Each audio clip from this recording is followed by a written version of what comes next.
Very good morning dear students આપણે last લેક્ચરમાં કલીલની બનાવટ વિશે જોઈ. તેમાં બે પ્રકારના કલીલની બનાવટ જોઈ, લાયોફોબિક સોલ્ટની બનાવટ અને લાયોફિલિક સોલ્ટની બનાવટ. તેમાં લાયોફિલિક સોલ્ટ તે ખૂબ જ ઇઝીલી બની જતા હતા બિકોઝ તેમાં પરિક્ષેપિત કલાએ પરિક્ષેપણ માધ્યમ પ્રત્યે આકર્ષણ ધરાવે. they love each other, that's why such kind of salts can be prepared very easily. જ્યારે લાયોફોબિક સોલ્ટમાં આપણે વિશિષ્ટ પદ્ધતિનો સમાવેશ કરતા હતા. એ વિશિષ્ટ પદ્ધતિમાં સંઘનન અને વિક્ષેપણ એમ બે જુદા જુદા સિદ્ધાંતોના પર આધારિત આપણે જુદી જુદી પદ્ધતિ વિશે લર્ન કરી જોઈયા. તેમાં બ્રેડિંગ ચાપ પદ્ધતિ અને પેપ્ટીકરણ મોસ્ટ ઇમ્પોર્ટન્ટ પ્રોસેસ. હવે આજે એ ટોપિક પર આપણે વધારે ડિસ્કશન નથી કરતા. આજે આપણે ટોપિક નંબર 5.4.5 કે જેને કલીલનું શુદ્ધિકરણ કહેવામાં આવે છે તેના વિશે લર્ન કરશું. તો will start the new topic that is purification of colloidal solution, એટલે કલીલમય દ્રાવણનું શુદ્ધિકરણ. પહેલાં તો આપણા માઇન્ડમાં ક્વેશ્ચન એમ થાય કે સર શા માટે કલીલનું શુદ્ધિકરણ કરવું જરૂરી બને. તે પહેલાં લર્ન કરીએ આપણે કે જ્યારે પણ આપણે કલીલમય દ્રાવણ બનાવીએ છીએ, સ્પેશિયલી લાયોફોબિક સોલ્ટ, તો ત્યારે આપણે અંદર સ્ટેબિલાઇઝર તરીકે, સ્થાયીકારક તરીકે આપણે અંદર વિદ્યુત વિભાજ્ય ઉમેરીએ છીએ. પેપ્ટીકરણ પ્રોસેસ, જે પેપ્ટાઇઝેશન પ્રોસેસ જોઈએ તેમાં આપણે એમ કહેતા હતા કે વિદ્યુત વિભાજ્યનું અલ્પ પ્રમાણ જરૂરી છે. તો આમ લાયોફોબિક સોલ્ટ જેવું કલીલમય દ્રાવણ બનાવવા માટે અંદર આપણે વિદ્યુત વિભાજ્ય ઉમેરીએ છીએ. હવે જ્યારે આ પ્રકારના કલીલ બનાવવામાં આવે તો ત્યારે અંદર જ્યારે લાયોફોબિક સોલ્ટમાં જે પરિક્ષેપિત માધ્યમ હોય તો તે અંદર અમુક દ્રાવ્ય અશુદ્ધિ પણ ધરાવતી હોય. એટલે જ્યારે સોલ્ટ બનાવવામાં આવે તો ત્યારે ખાસ કરીને જે લાયોફોબિક સોલ્ટ બનાવવામાં આવે ત્યારે આપણે એડિશનલી વિદ્યુત વિભાજ્ય અંદર અલ્પ માત્રામાં ઉમેરીએ છીએ. સાથે સાથે અંદર જે લાયોફોબિક સોલ્ટમાં જે પરિક્ષેપિત માધ્યમ છે તેમાં પણ અમુક દ્રાવ્ય અશુદ્ધિ હોય કે જેમ કે પાણી જે હોય તો આપણે ટેપ વોટર લીધું હોય તો તેમાં definitely few amounts of electrolytes are present. તો આમ જ્યારે આપણે લાયોફોબિક સોલ્ટ બનાવીએ છીએ તો તેમાં આપણે ઓલરેડી વિદ્યુત વિભાજ્ય અલ્પ માત્રામાં ઉમેરી અને પરિક્ષેપિત માધ્યમમાં ઓલરેડી અલ્પ માત્રામાં વિદ્યુત વિભાજ્ય ઉમેરવામાં આવે. તો આમ જ્યારે આ પ્રકારના જે સોલ્ટ બનાવીએ તો ત્યારે વિદ્યુત વિભાજ્યનું પ્રમાણ વધી જાય.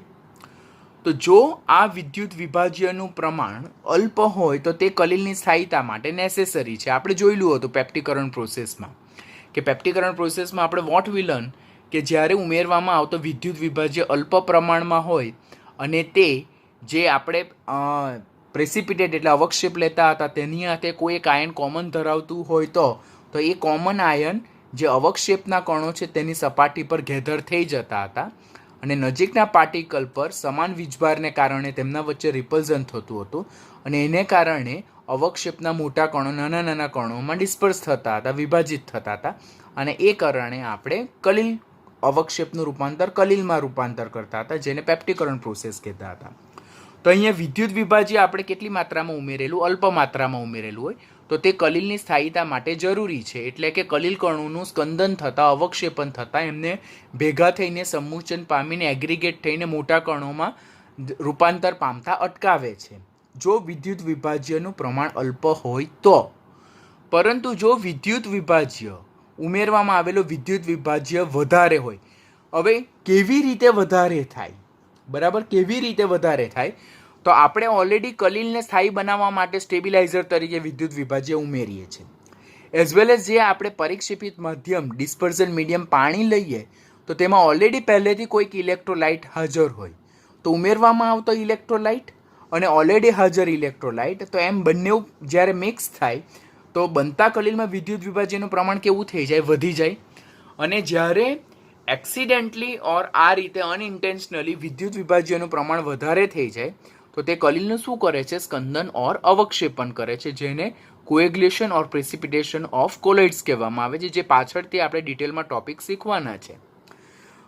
જો કલીલનું સ્કંદન ઓર અવક્ષેપણ થાય તો that is not beneficial for the stability of colloids. શા માટે? કારણ કે કલીલ દ્રાવણની સ્થાયીતા એ સ્કંદન ઓર અવક્ષેપણના કેવા પ્રમાણમાં છે? વ્યસ્ત પ્રમાણમાં છે. સ્કંદન અને અવક્ષેપણ એટલે શું? તો મોટા કણોમાં ભેગા થઈને મોટા કણોમાં રૂપાંતર પામવું અને તળિયે બેસી જવું, તેને સ્કંદન ઓર અવક્ષેપણ એટલે કોએગ્યુલેશન ઓર પ્રેસિપિટેશન કહેવામાં આવે. કલીલ તો શું છે કે કલીલમાં તો પરિક્ષેપિત મધ્યમાં પરિક્ષેપિત કલાના કણો સતત અવિરતપણે ડિસ્પર્સ થયેલા હોય, ફેલાયેલા હોય. They are not settle down. If they are settle down then it is called as a suspension. તો સસ્પેન્શન અને કલીલ બંને જુદા છે. તો જો કણો મોટા કણોમાં રૂપાંતર પામે, સ્કંદન ઓર અવક્ષેપણ પામે, તો તે કલીલ દ્રાવણની સ્થાયીતા માટે હાનિકારક છે. That's not beneficial for the colloids. માટે પ્રક્રિયા દરમિયાન જો લાયોફોબિક સોલ્ટમાં વિદ્યુત વિભાજનની માત્રા કોઈક પણ રીતે વધી ગયેલી હોય તો તેમની સાંદ્રતા ઘટાડીને આપણે યોગ્ય પ્રમાણમાં કરવી જરૂરી બને. અહીંયા ટોટલી સાંદ્રતા નીલ નહીં કરી શકાય. શા માટે? કારણ કે આપણને કલીલની ઓછી સાંદ્રતા વિદ્યુત વિભાજનની ઓછી સાંદ્રતા જરૂરી છે કલીલની સ્થાયીતા માટે. માટે અહીંયા વધુ પડતી સાંદ્રતાને ઘટાડીને યોગ્ય પ્રમાણમાં કરવી જરૂરી બને છે, જેથી કલીલ શેમાં રૂપાંતર પામે? સ્થાયી કલીલમાં રૂપાંતર પામે અને કલીલનું અવક્ષેપણ ઓર સ્કંદન પણ થતું અટકે છે. આમ જે પ્રક્રમ દ્વારા આ જે વિદ્યુત વિભાજનની અશુદ્ધિઓને જરૂરી ન્યૂનતમ જથ્થામાં ઘટાડાય તો તેને કલીલ દ્રાવણનું શું કહેવામાં આવે છે? શુદ્ધિકરણ કહેવામાં આવે છે. ઓકે, તો ફરીથી સમજાવું કે કલીલનું શુદ્ધિકરણ એટલે શું. તો કલીલ ખાસ કરીને લાયોફોબિક કલીલ જે છે તે બનાવવા માટે આપણને અંદર વિદ્યુત વિભાજ્ય અલ્પ માત્રામાં ઉમેરીએ છીએ કે જે કલીલને સ્થાયીતા આપે છે. કેવી રીતે? તો આપણે પેપ્ટીકરણ પ્રોસેસમાં ઓલરેડી લર્ન કર્યું છે. પરંતુ પરિક્ષેપિત માધ્યમમાં ઓલરેડી વિદ્યુત વિભાજ્ય હાજર હોય, બરાબર, અને આપણે ઉમેરેલો વિદ્યુત વિભાજ્યની અલ્પ માત્રા જ્યારે આ બંને કમ્બાઈન થાય તો અનઇન્ટેન્શનલી અને એક્સિડેન્ટલી વિદ્યુત વિભાજ્યની માત્રા એટલે કે સાંદ્રતા વધી જાય. તો ત્યારે એ સંજોગોમાં કલીલનું શું થાય છે? સ્કંદન ઓર અવક્ષેપણ થાય છે, જેને કોએગ્યુલેશન ઓર પ્રેસિપિટેશન કહેવાય. સ્કંદન અને અવક્ષેપણને કલીલની સ્થાયીતાના વ્યસ્ત પ્રમાણમાં સંબંધ છે. એટલે જો કલીલનું સ્કંદન ઓર અવક્ષેપણ થાય તો કણો એગ્રીગેટ થાય, ભેગા થાય, મોટા કણોમાં સમુચન પામીને તળિયે બેસી જાય. તો તે પ્રકારનું કલીલ કેવું કહેવાય? અનસ્ટેબલ કોલોઇડ્સ, એટલે અસ્થાયી કલીલ કહેવાય. માટે કલીલને જો સ્થાયી બનાવવું હોય તો તેમાં જે વિદ્યુત વિભાજનની સાંદ્રતા છે તેને ઘટાડવી પડે. ઘટાડીને યોગ્ય ન્યૂનતમ પ્રમાણ સુધી લઈ જવી પડે. શા માટે? કારણ કે ન્યૂનતમ પ્રમાણ તો કલીલની સ્થાયીતા માટે જરૂરી છે. જો તમે અહીંયા નીલ કરી નાખશો, સાંદ્રતા 0 કરી નાખશો તો પણ કલીલ અનસ્ટેબલ બની જશે. તો અહીંયા કલીલને સ્થાયીતા બનાવવા માટે સાંદ્રતા ઘટાડવાની છે, પરંતુ તેને અમુક લેવલ સુધી જ ઘટાડવાની છે કે જેથી કલીલનું સમુચન ઓર અવક્ષેપણ થતું અટકાવે અને કલીલને સ્ટેબલ બનાવે. આમ the process by which we are removing excess of impurity and making them up to certain limits, so such kind of process is called as a purification of colloids. આમ જે પ્રોસેસ દ્વારા આપણે જે આવી અશુદ્ધિ વિદ્યુત વિભાજનની અશુદ્ધિઓ છે તેને ઘટાડીને જરૂરી ન્યૂનતમ જથ્થા સુધી લઈ જવામાં આવે તો તેને કલીલ દ્રાવણનું શું કહેવામાં આવે છે? શુદ્ધિકરણ કહેવામાં આવે છે. તો આપણને પર્પઝ ઓફ પ્યુરિફિકેશન એટલે શુદ્ધિકરણ શા માટે કરવાનું છે તે ખબર પડી. તો પ્યુરિફિકેશન એટલે શું, શા માટે કરવું તે ખબર પડ્યા બાદ પ્યુરિફિકેશન પ્રોસેસ વિશે લર્ન કરીએ.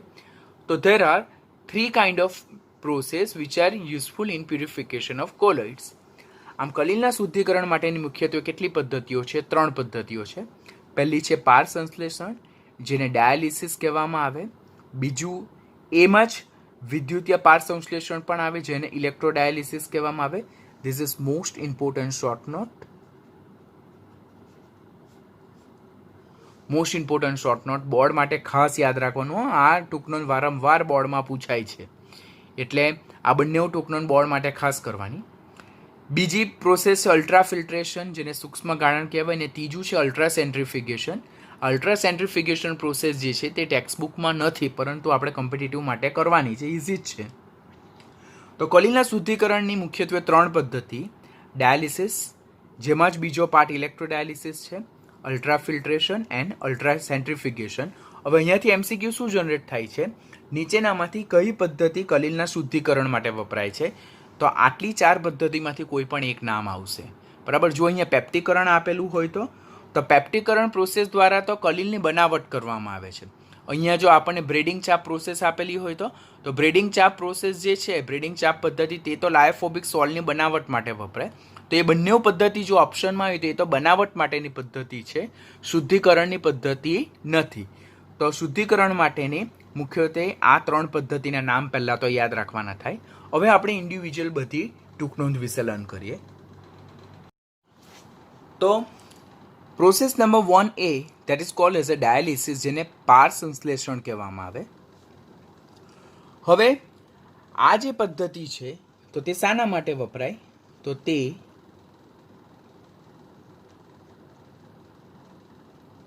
ખાસ કરીને લાયોફોબિક સોલના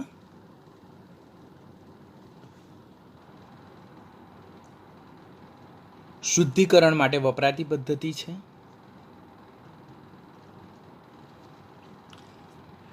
ડાયાલિસિસ દરમિયાન શું થાય? તો ડાયાલિસિસ દરમિયાન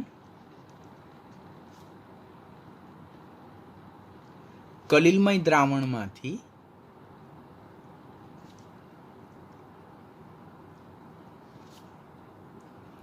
વિદ્યુત વિભાજ્યની અશુદ્ધિને શું કરવામાં આવે છે? દૂર કરવામાં આવે છે.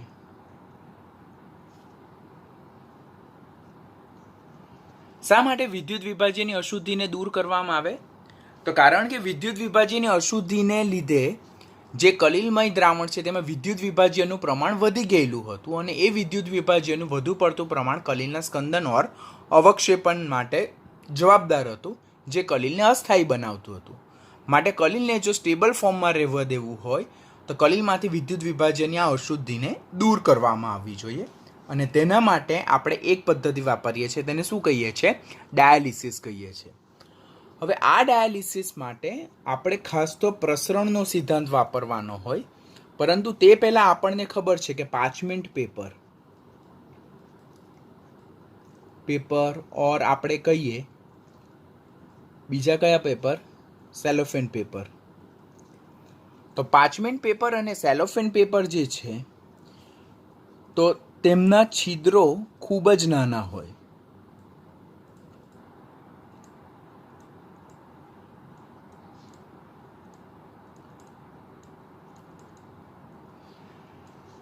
એટલે પાર્ચમેન્ટ પેપર અને સેલોફેન પેપર તો તેમના છિદ્રો કેવા હોય? અતિ સૂક્ષ્મ હોય. અને સાચા દ્રાવણના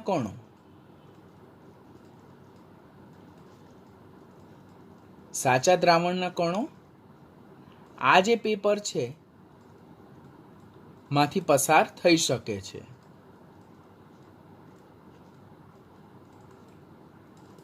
કોણ?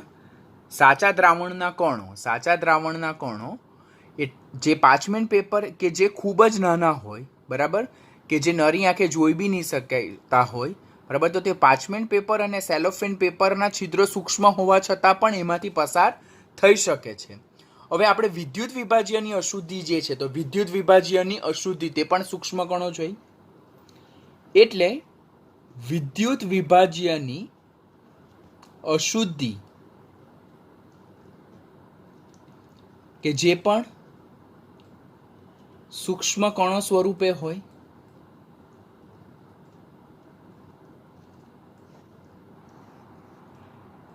તે પણ આ પેપરમાંથી પસાર થઈ શકે છે. તો આ પેપરમાંથી શું પસાર નથી થઈ શકતું? તો આ જે પાર્ચમેન્ટ પેપર ઓર સેલોફેન પેપર હોય તો તેમના છિદ્રોની સાઇઝ એટલી નાની હોય કે એમાંથી મોટા કદના કલિલ કણો પસાર થઈ શકતા નથી.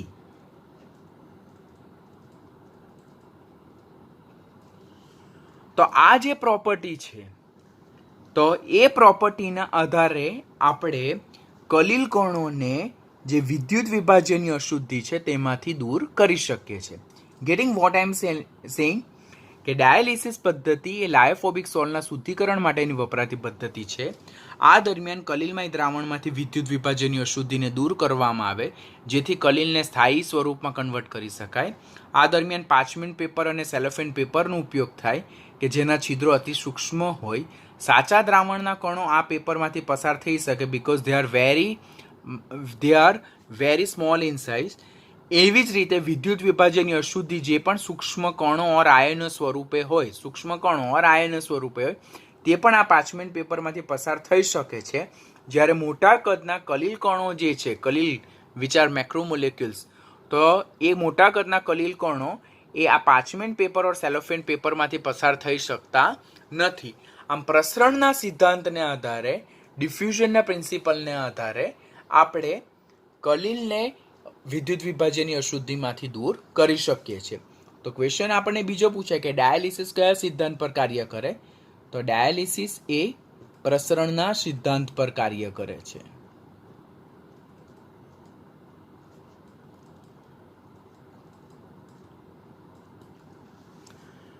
કોને? પ્રસરણના સિદ્ધાંત પર કાર્ય કરે છે.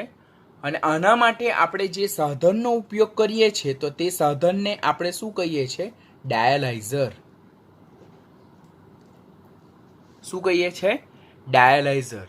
તો કલીલ કણોના શુદ્ધિકરણ માટે વપરાતું સાધન કે જે પ્રસરણના સિદ્ધાંત પર કાર્ય કરે છે તો તે કયું છે? ડાયાલાઇઝર.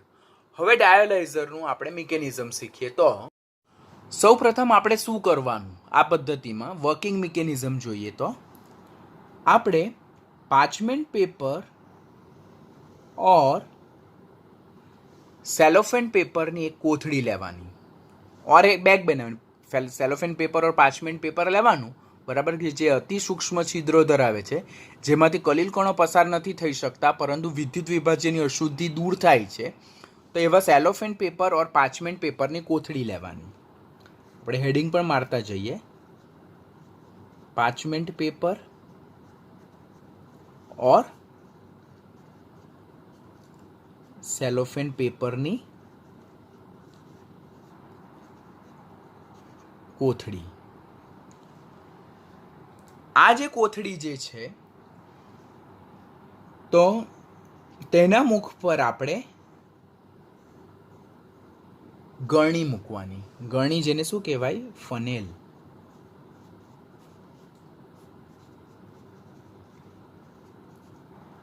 ફનેલ શા માટે મૂકીએ છીએ? કારણ કે ફનેલની મદદથી આપણે આ જે કોથળી છે તેમાં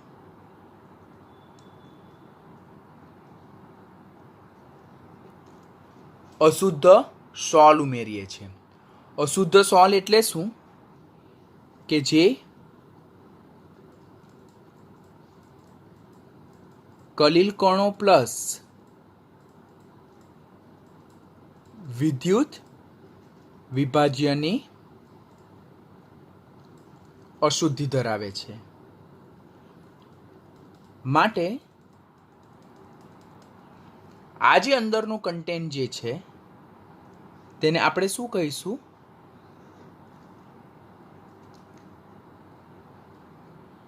અશુદ્ધ સોલ. ત્યારબાદ આ અશુદ્ધ સોલ ધરાવતી પાર્ચમેન્ટ પેપર ઓર સેલોફેન પેપરની જે કોથળી છે તેને આપણે એક પાત્રમાં લટકાવવાની છે. એ પાત્રમાં એવી રીતે લટકાવવાની છે કે જેથી કોથળીનો આ અશુદ્ધ સોલ ધરાવતો ભાગ જે છે તો તે આ જે નિસ્યંદિત પાણી છે આમાં આપણે શું લીધું છે? નિસ્યંદિત પાણી. નિસ્યંદિત પાણી એટલે કે જેમાં કોઈ પણ જાતના વિદ્યુત વિભાજનની અશુદ્ધિ નથી. It's a free from electrolytes, જેને આપણે ડિસ્ટિલ વોટર કહીએ. તો પહેલાં આટલા અરેન્જમેન્ટ કરવાના છે.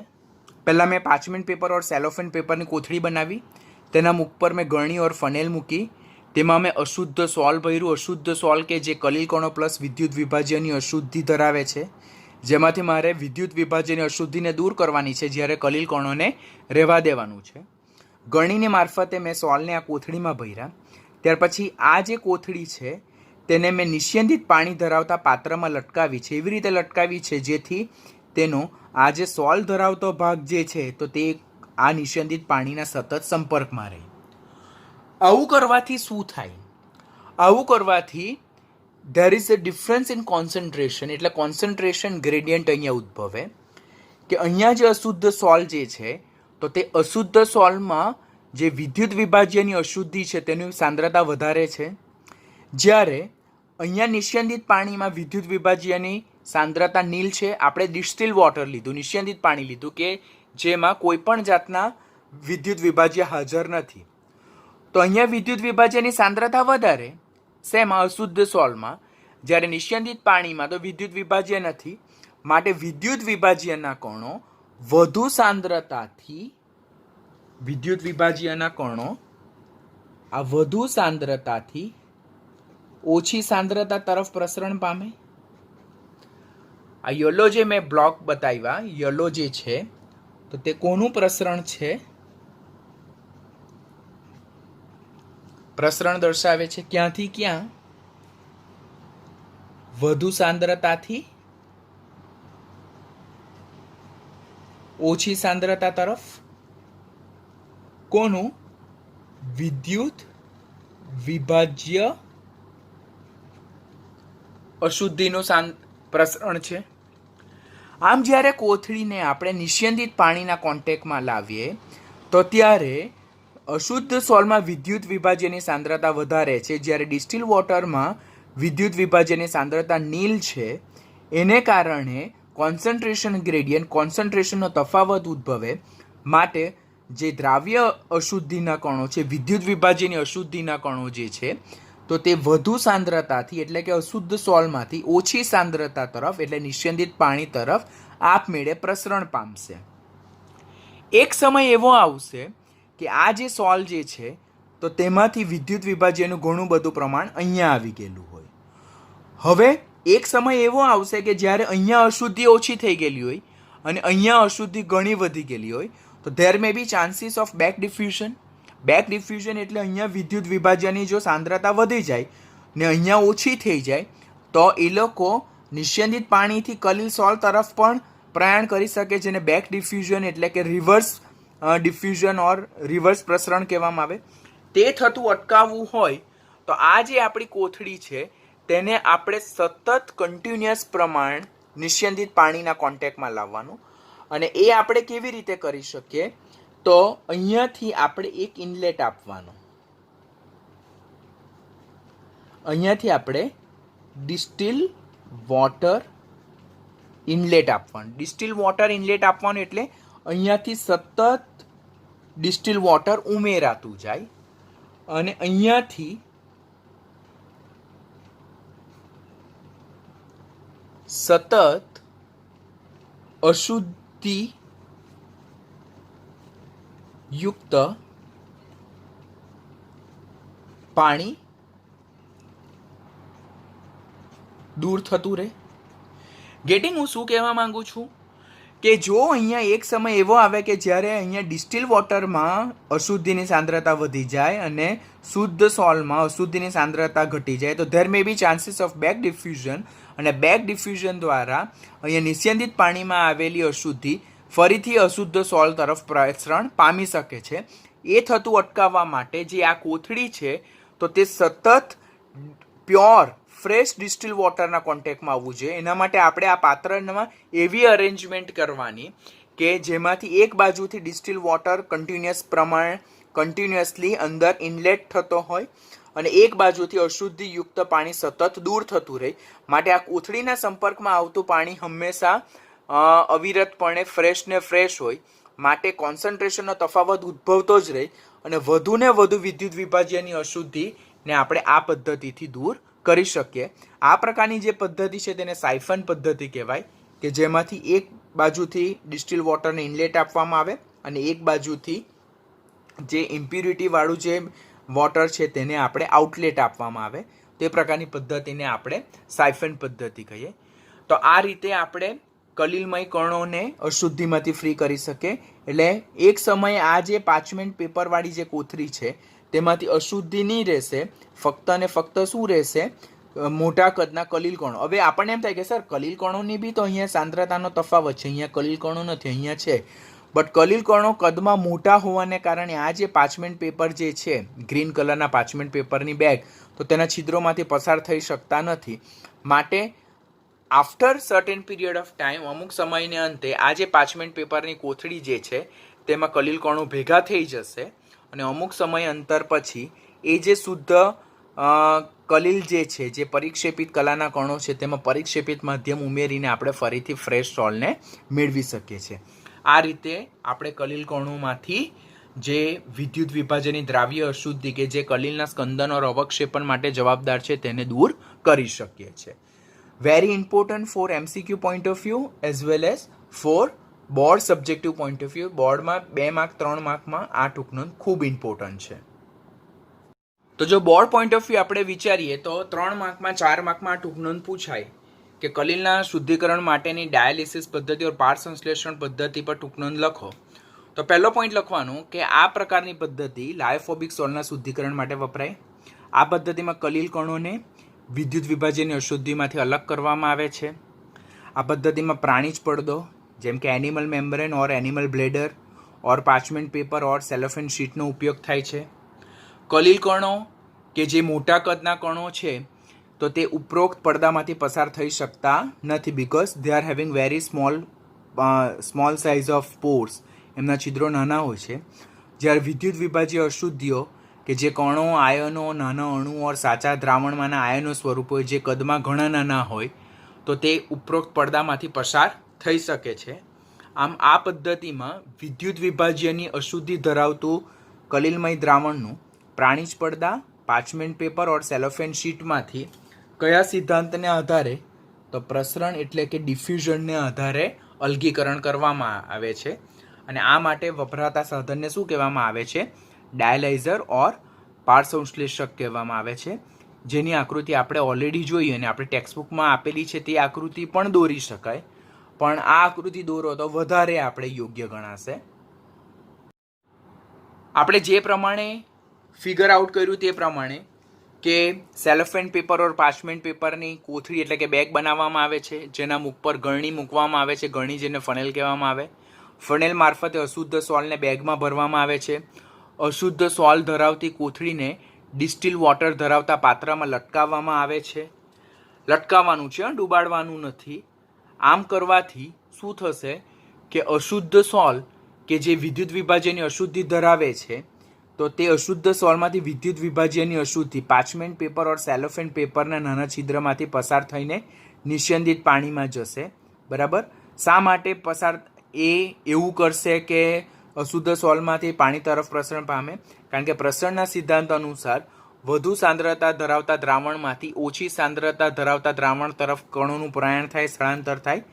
આમ જે વિદ્યુત વિભાજનની અશુદ્ધિ છે તે અશુદ્ધ સોલ્ટમાંથી નિસ્યંદિત પાણી એટલે કે વધુ સાંદ્રતાથી ઓછી સાંદ્રતા તરફ પ્રયાણ કરશે. જ્યારે કલીલ કણો કે જે કદમાં મોટા હોવાથી આ જે બેગ છે પાર્ચમેન્ટ પેપર ઓર સેલોફેન પેપર જે નાના છિદ્રો ધરાવે તેના નાના છિદ્રમાંથી પસાર થઈ શકતા નથી. આથી કલીલ કણો શું થઈ જાય? કોથળીમાં રહી જાય છે. હવે સોલ્ટ ધરાવતી આ જે બેગ છે તે હંમેશા તાજા પાણીના સંપર્કમાં આવે તેવી વ્યવસ્થા કરવામાં આવે, જેથી વધુ ને વધુ વિદ્યુત વિભાજનની અશુદ્ધિ સોલ્ટમાંથી પાણી તરફ પ્રસરણ પામી શકે છે. શા માટે આવું કરવું આપણા માટે જરૂરી બને છે? કારણ કે જો આમ ન કરવામાં આવે તો અશુદ્ધિયુક્ત પાણી જે છે તો તેમાંથી જે વિદ્યુત વિભાજ્ય છે તેની અશુદ્ધિ શુદ્ધિકરણ સોલ્ટમાં પુનઃ પ્રસરણ પામી શકે છે, જેને બેક ડિફ્યુઝન કહી શકે છે, અને શુદ્ધ સોલ્ટને ફરીથી અશુદ્ધ સોલ્ટ બનાવી શકે છે. આમ ન કરવું હોય તો આ માટે સોલ્ટ ધરાવતી કોથળીને આપણે એવા પાત્રમાં લટકાવવાનું ઓર એવી અરેન્જમેન્ટ કરવાની કે જેમાંથી એક બાજુથી સતત નિસ્યંદિત પાણી પાત્રમાં ઉમેરાતું જાય અને એક બાજુથી વિદ્યુત વિભાજનની અશુદ્ધિયુક્ત પાણી સતત દૂર થતું જાય, અને જેને કઈ પદ્ધતિ કહેવામાં આવે? સાયફેન પદ્ધતિ કહેવામાં આવે. જેને સાયફેન પદ્ધતિ કહેવામાં આવે. અને આ રીતે પાર્ચમેન્ટ પેપર ઓર સેલોફેન બેગમાં શુદ્ધ કલીલ કણો રહી જાય, જેમાં શુદ્ધ પરિક્ષેપિત માધ્યમ જે વિદ્યુત વિભાજ્યની અશુદ્ધિ રહિતનું છે તે ઉમેરીને આપણે શુદ્ધ કલીલમય દ્રાવણ બનાવી શકીએ છીએ. તો this is method of dialysis which is based upon principle of diffusion of electrolyte from high concentration to lower concentration, and which is mostly useful for the preparation of for the purification, not preparation of, for the purification of lyophobic salt. એટલે લાયોફોબિક સોલના શુદ્ધિકરણ માટે વપરાતી પદ્ધતિ કે જે પ્રસરણના સિદ્ધાંત પર કાર્ય કરે છે, જેમાં વિદ્યુત વિભાજ્યનું પ્રસરણ વધુ સાંદ્રતાથી ઓછી સાંદ્રતા તરફ, એટલે કે અશુદ્ધ સોલમાંથી શુદ્ધ નિષેધિત પાણી તરફ પાર્ચમેન્ટ પેપર દ્વારા થાય છે, અને આ રીતે શુદ્ધ સોલ આપણે મેળવી શકીએ છીએ. નાઉ પહેલી જે મેથડ છે તેનો પોર્શન બી, કે જેને ઇલેક્ટ્રોડાયાલિસિસ કહેવામાં આવે, જેને વિદ્યુત ડાયાલિસિસ પણ કહેવામાં આવે.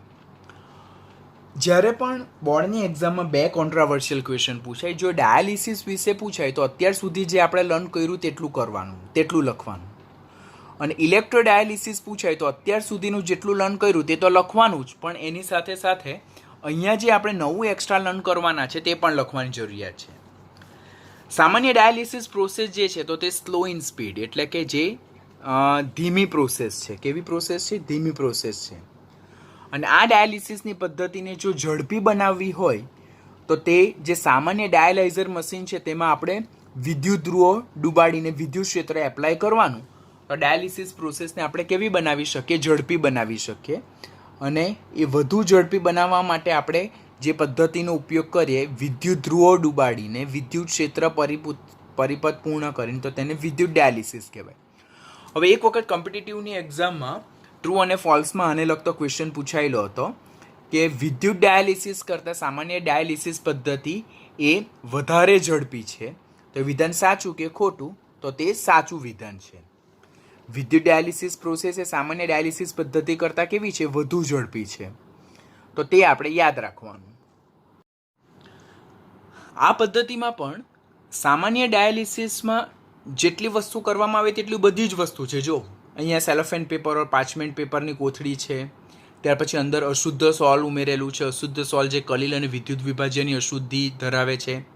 પછી એ જે સેલોફેન પાર્ચમેન્ટ પેપરની અશુદ્ધ સોલ ધરાવતી કોથળી તેને નિષેધિત પાણી ધરાવેલા પાત્રમાં ડૂબાડેલી છે. એક બાજુથી વોટર ઇનલેટ છે અને એક બાજુથી વેસ્ટ વોટર આઉટલેટ છે, જેમાંથી અશુદ્ધિયુક્ત પાણી કન્ટિન્યુઅસપણે દૂર કરવામાં આવે.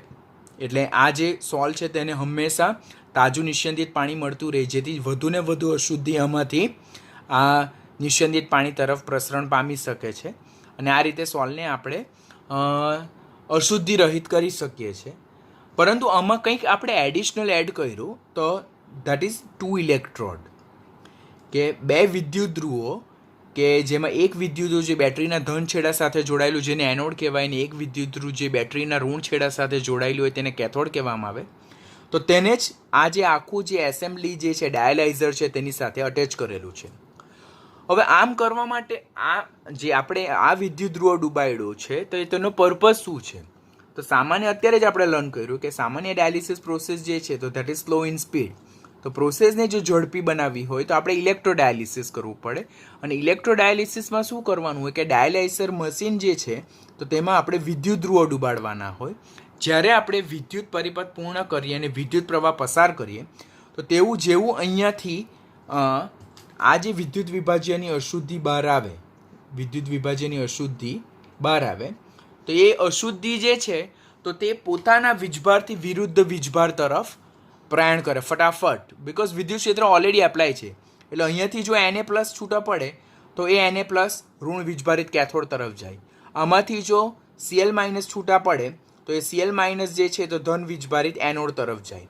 આમ વેરી ફાસ્ટલી આમાંથી જે વિદ્યુત વિભાજ્યના કણો બહાર આવવાના, તો એ વિદ્યુત વિભાજ્યના ધન આયન અને ઋણ આયન એ પોતાનાથી વિરુદ્ધ વીજભાર તરફ ફટાફટ મૂવ થશે, માઇગ્રેટ થશે, સ્થળાંતર પામશે. અને જેથી એ લોકો અહીંયા ભેગા થતા જાય અને જેથી આમાંથી આના તરફ આયનોનો જે પ્રવાહ જે છે તો તે ઝડપી બની જાય. અને આ રીતે પ્રોસેસને આપણે ઝડપી બનાવી શકીએ. તો such kind of process is called as a electrodialysis. તો આપણે કેટલી વસ્તુ લખવાની થાય? તો આ જે ઇલેક્ટ્રોડાયાલિસિસ પદ્ધતિ છે તેમાં એક પાત્ર લેવામાં આવે જેમાં શુદ્ધ પાણી સતત ઉમેરાતી હોવાની અને અશુદ્ધ પાણી સતત દૂર થાય તેવી વ્યવસ્થા હોય. શુદ્ધ નિષેધિત પાણી ધરાવતા પાત્રમાં આપણે અશુદ્ધ કલિલ ધરાવતી સેલોફેન ઓર પાર્ચમેન્ટ કોથળી લટકાવવામાં આવે. પાત્રમાં વિદ્યુત ધ્રુવ એનોડ અને કેથોડ ડુબાડીને વિદ્યુત પરિપથ પૂર્ણ કરવામાં આવે.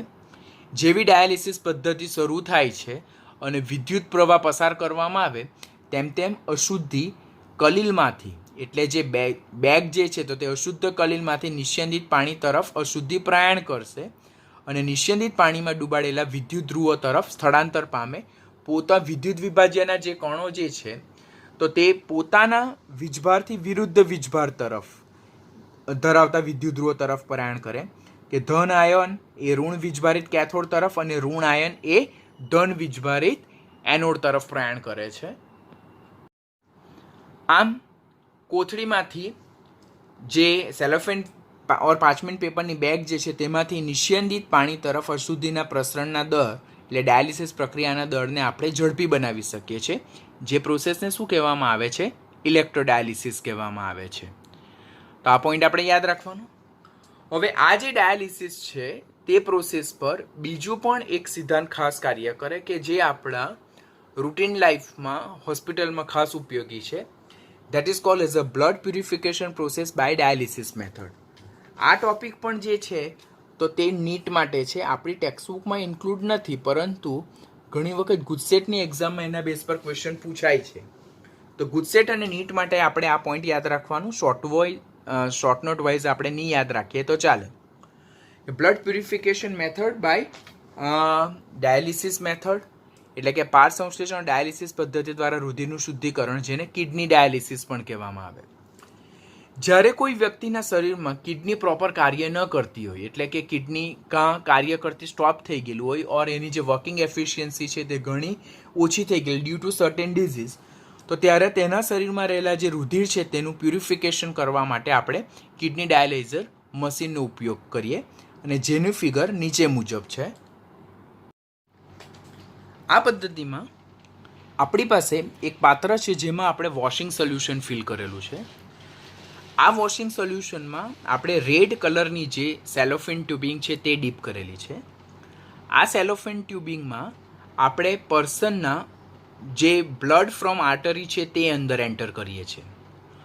હવે જ્યારે બ્લડ આ સેલોફેન ટ્યુબિંગમાં આવે છે તો ત્યારે એ સેલોફેન ટ્યુબમાં રહેલું જે રુધિર જે છે તો તે આ વોશિંગ સોલ્યુશનના સંપર્કમાં આવે.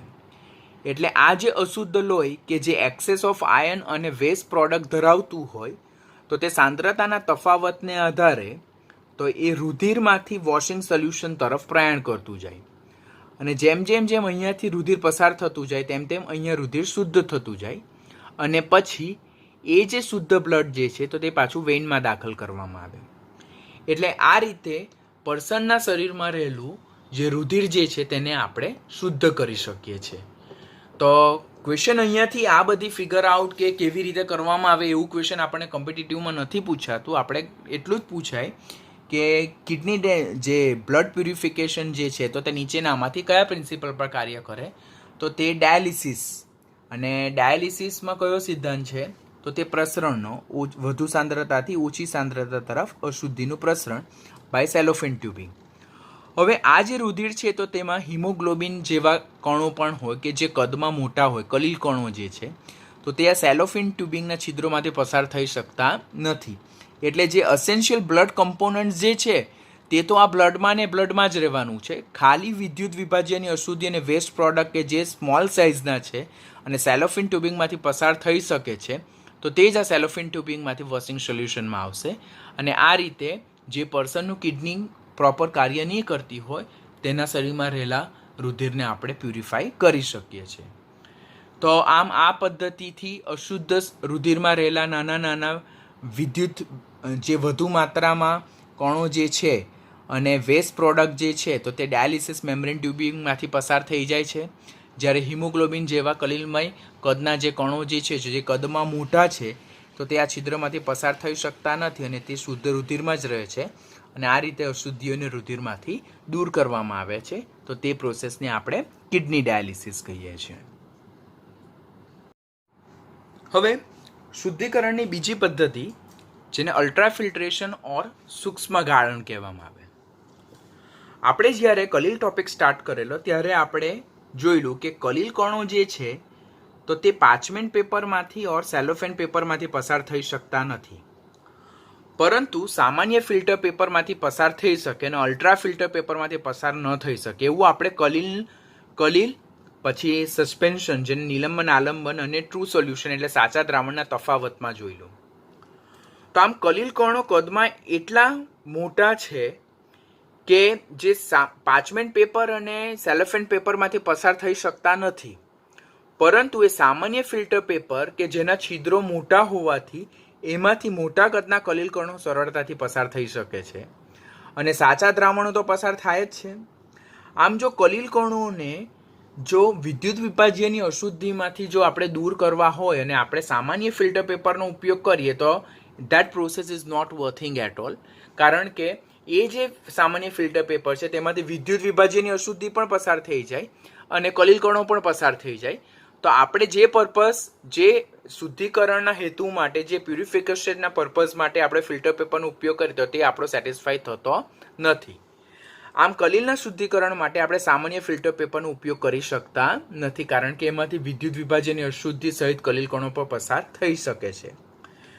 તો નેક્સ્ટ ક્વેશ્ચન આપણા માઇન્ડમાં થાય તો સામાન્ય ફિલ્ટર પેપરનો ઉપયોગ નહીં થાય તો કોનો ઉપયોગ કરવો જોઈએ? તો ત્યારે આપણે કલીલમય સોલ એટલે કે કલીલમય દ્રાવણના શુદ્ધિકરણ માટે કોનો ઉપયોગ કરવો પડે? આપણે અલ્ટ્રા ફિલ્ટર પેપરનો ઉપયોગ કરવો જોઈએ.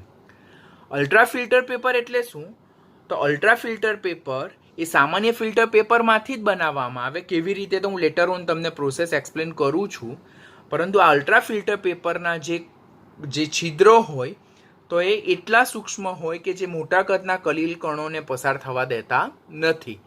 અને મોટા કદના કલીલ કણો જો અલ્ટ્રા ફિલ્ટર પેપરના સૂક્ષ્મ છિદ્રોમાંથી પસાર નહીં થઈ શકે તો ડેફિનેટલી એને આપણે વિદ્યુત વિભાજ્યની અશુદ્ધિમાંથી ફ્રી કરી શકીએ છીએ.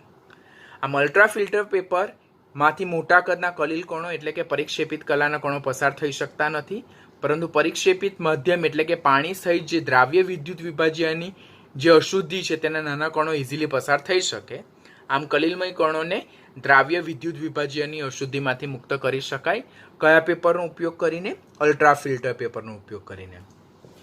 ખ્યાલ આવે છે હું શું કહેવા માંગુ છું? આપણી પાસે બે ફિલ્ટર પેપર છે, એક સામાન્ય ફિલ્ટર પેપર છે અને એક અલ્ટ્રા ફિલ્ટર પેપર છે.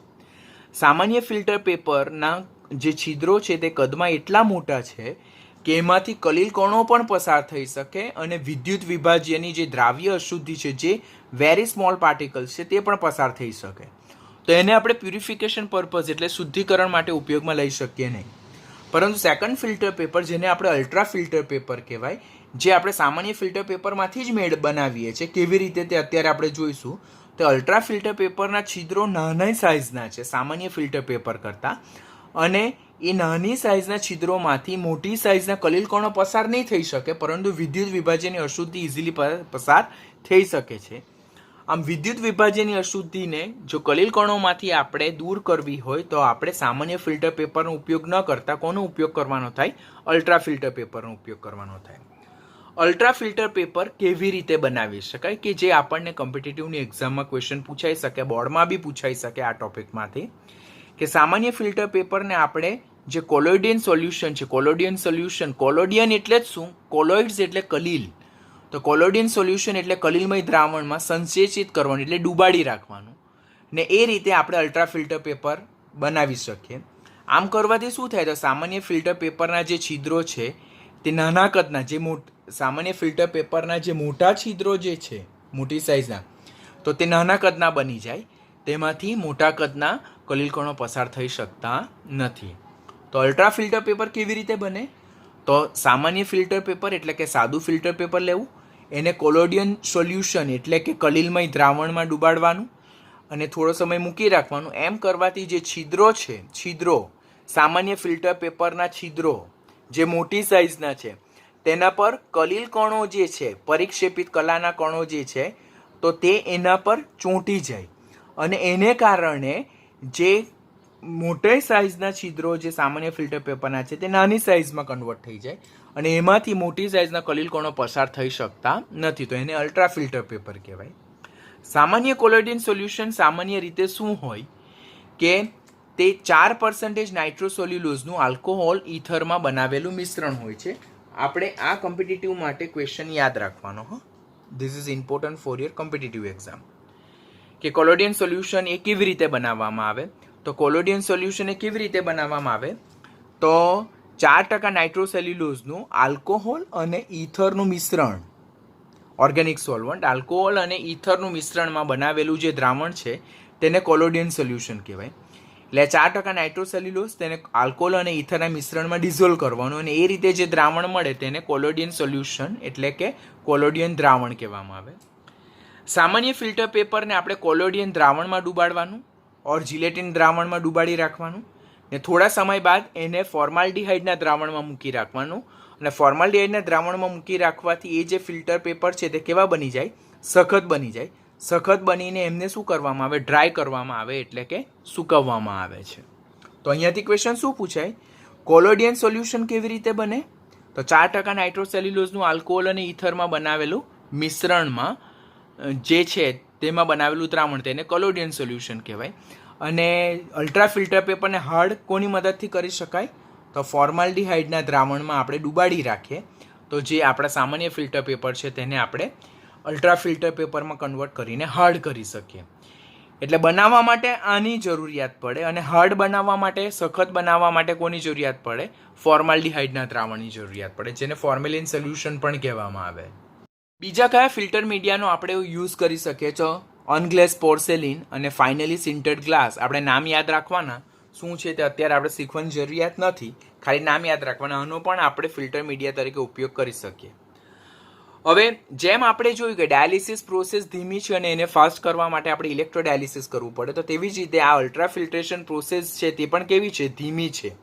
કારણ કે એમાં જે ફિલ્ટર પેપર છે, અલ્ટ્રા ફિલ્ટર પેપર, તેના છિદ્રો ઘણા સૂક્ષ્મ હોય એટલે એમાંથી બહુ ધીમી રીતે વિદ્યુત વિભાજ્યની અશુદ્ધિ પસાર થઈ શકે. તો એ પ્રોસેસને જો ઝડપી બનાવવી હોય તો ત્યારે આપણે શું કરવું પડે, ક્યાં પ્રેશર એપ્લાય કરવું પડે ફનેલના નીચેના સાઈડમાંથી ઓર આપણે સક્શન પાઇપની મદદથી પણ એ પ્રોસેસને આપણે ઝડપી બનાવી શકીએ છીએ.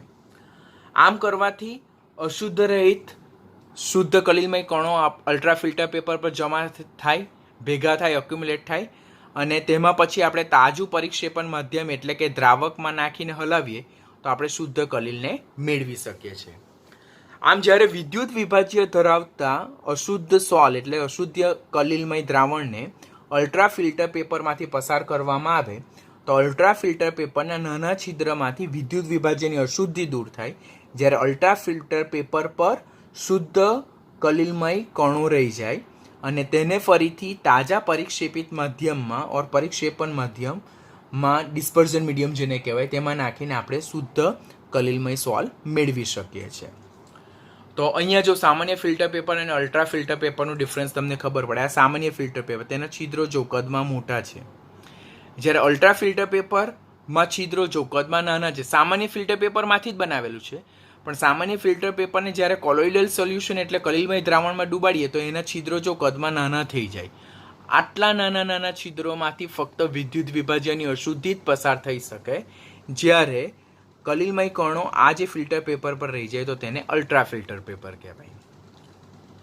થર્ડ પ્રોસેસ ઓફ પ્યુરિફિકેશન કે જે આપણી ટેક્સ્ટબુકમાં મેન્શન નથી કરેલી, જેને આપણે અલ્ટ્રા સેન્ટ્રીફ્યુગેશન કહીએ. અલ્ટ્રા સેન્ટ્રીફ્યુગેશન પદ્ધતિના બેઝ પર ક્વેશ્ચન પૂછાવાની શક્યતા ઓછી, પણ એક ક્વેશ્ચન પૂછાય જે હું તમને ટૂંકમાં એક્સપ્લેન કરું ત્યારે સમજાવું કે આ પદ્ધતિ કેવી રીતે કરવામાં આવે. તો અલ્ટ્રા સેન્ટ્રીફ્યુગેશન પદ્ધતિ એ કલિલના શુદ્ધિકરણ માટેની એક પદ્ધતિ છે. તેમાં જે અશુદ્ધ કલિલમય દ્રાવણ જે છે તેને સખત કાચની નળીમાં મૂકીને અલ્ટ્રા સેન્ટ્રીફ્યુગ મશીનમાં મૂકવામાં આવે.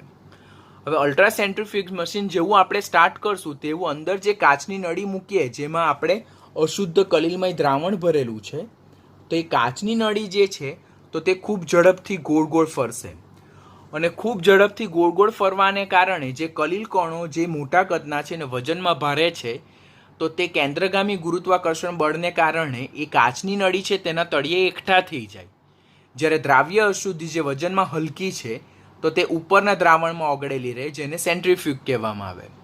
આમ ઉપરના અશુદ્ધ દ્રાવણ જેને આપણે સેન્ટ્રીફ્યુગેટ કહીએ તેને પછીથી ફેંકી દેવાનું અને ત્યારબાદ તળિયે બેસી ગયેલું જે કલિલમય કણો છે તેને ડિસ્પર્ઝન મીડિયમ એટલે વિક્ષેપણ માધ્યમમાં મિશ્ર કરીને સોલનું આપણે પુનઃ ઉત્પાદન કરી શકીએ છીએ. ગેટિંગ શું કીધું તે તો પહેલો ક્વેશ્ચન શું પૂછાય, તો અલ્ટ્રા સેન્ટ્રીફ્યુગેશન પદ્ધતિ નીચેનામાંથી શાના માટે એપ્લાય કરવામાં આવે? કલિલની બનાવટ માટે, કલિલના સ્કંદન માટે, કે તે પછી કલિલના શુદ્ધિકરણ માટે? તો એ કલિલના શુદ્ધિકરણ માટે વપરાતી પદ્ધતિ છે. તેમાં શું કરવામાં આવે? કાચની નળી લેવામાં આવે. અહીંયા જો હું તમને ફિગર આઉટ થોડું કરું, આઈ કેન એક્સપ્લેન. આપણી પાસે આવી સખત કાચની નળી હોય તો એ સખત કાચની નળી લેવાની અને તેમાં આપણે શું કરવાનું? અશુદ્ધ સોલ. અશુદ્ધ સોલ એટલે અશુદ્ધ કલિલ ભરવાનું. અને ત્યારબાદ તમે અહીંયા ક્યાં કોટન પ્લગ મૂકો. જુદી જુદી ઇન્ડસ્ટ્રીમાં જુદી જુદી પ્રેક્ટિસ થાય. ક્યાં તમે અહીંયા કોટન પ્લગ મૂકો ઓર પછી તમે અહીંયા રબરનો બૂચ ફિટ કરી દો. બરાબર, બધી જ જગ્યાએ જુદી જુદી પ્રેક્ટિસ ચાલે છે. તો અહીંયા રબરનો બલ્બ ઓર રબરનો બૂચ પ્લેસ કરવામાં આવે. એટલે એક કાચની નળ ટ્યુબ લીધી, તેમાં જે સોલનું શુદ્ધિકરણ કરવાનું તેનું દ્રાવણ લીધું અને એનું નળીનું મુખ બંધ કરવામાં આવે. ત્યાર પછી સેન્ટ્રીફ્યુગેટ મશીન આ રીતેનું હોય, માટલા જેવા આકારનું હોય. તેમાં આવી રીતના 6 હોલ હોય. 6 પણ હોય ને 8 પણ હોય. ત્યાર પછી અંદર જે આપણે આ કાચની નળી લીધી તો એ કાચની નળી ગ્લાસ ટ્યુબ આ રીતે મૂકવાની. હવે આ જે ગ્લાસ ટ્યુબ છે ત્યાર પછી અહીંયા આપણે એનું મુખ બંધ કરી દેવાનું રબર કોકની મદદથી. પછી આ જે આખું સાધન જે છે તો તેમાં આ અંદરની જે નળીઓ છે તો તે ગોળ ગોળ ફરશે આખી.